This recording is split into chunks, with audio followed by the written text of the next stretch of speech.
जिल्ह्यामध्ये आपण काल संध्याकाळी 6 ते रात्री 12 वाजेपर्यंत एक ऑपरेशन ऑल आउट असं आपण एक राबवण्यात आलं। त्यामध्ये आपण मोठ्या प्रमाणात कारवाई करण्यात आली आहे। त्याच्यामध्ये आपण 1 पिस्टल, 1 राऊंड, 4 तलवारी, त्याचप्रमाणे आपण एनडीपीएसचा एक गुन्हा दाखल केलेला आहे।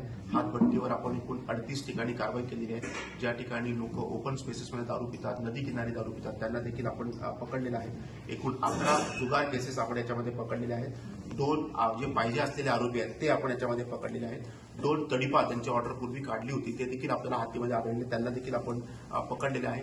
एकूण 111 मोटर व्हेकल ऍक्टच्या अंतर्गत आपण कारवाई केलेली आहे। त्याच्यामध्ये साधारणतः 38,000 रुपये एवढा आपण दंड रक्कम आपण वसूल केलेली आहे। त्याचप्रमाणे आपण एकूण 20 वॉरंट बजावणी या ठिकाणी केली आहे। 38 हिस्ट्री शीटर्स चेक केलेले आहेत आणि एकूण 85 आपण धाबे, बार आणि लॉजेस वगैरे आपण चेक केलेले आहेत। सर, ही कारवाई एलसीबीने केली का सर?